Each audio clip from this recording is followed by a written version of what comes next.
I got this Equinox 800 now. It's got the small coil on it, and I'm just using it because that's what it had on it, okay? And it'll work for this demonstration. The gentleman over there on the friendly forum, you know, he's got him a new Legend and all. He likes it seems. He's been hunting with it. And he's making a comment, you know, he's using 20 kilohertz. He's out finding stuff, which you can do. You can do that with any detector running 20 kilohertz. But there's a couple of things you may not be aware of, and I'm going to show you in this demonstration here, okay? And before I do this demonstration, I'll just go ahead and say, if you're in a park running 20 kilohertz and you're finding stuff, okay, if you're finding coins in the United States, now some countries have low conductive coins. We have a lot of higher conductive coins. If you're finding stuff with a metal detector at 20 kilohertz in a park, and it has a capability to have a lower frequency use, you better go back, because unless you dug every signal you swung over, okay, you've left some stuff in the ground, and I'm going to demonstrate this here right now, okay? Well, that's a clad dime, and I've got this machine in 20 kilohertz, and you can try this with your Legend. You might see something very similar. I suspect you will, okay?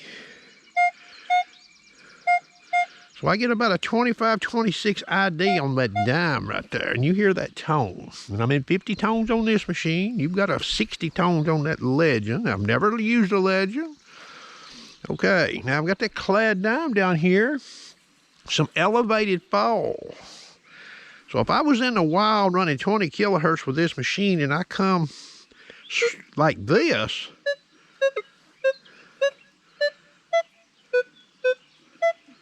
I got one little narrow window there that I get some higher tone, but I never do get dime ID, okay? If I get down real close to that fall, but if I'm up just a little,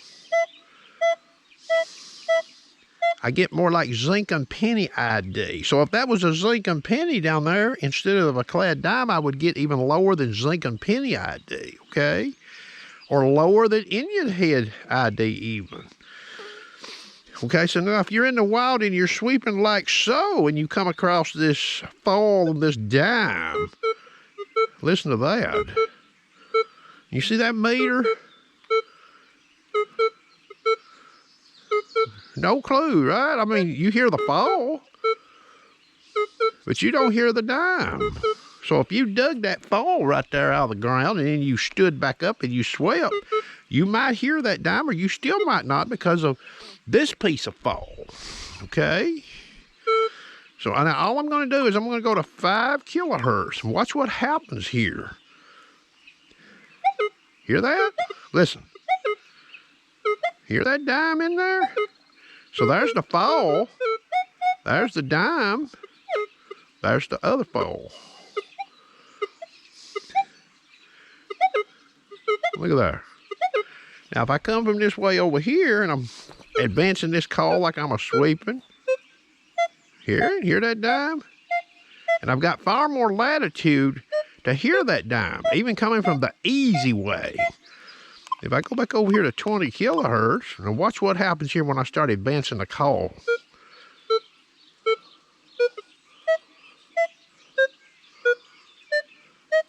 And I never do get as high a tone, okay?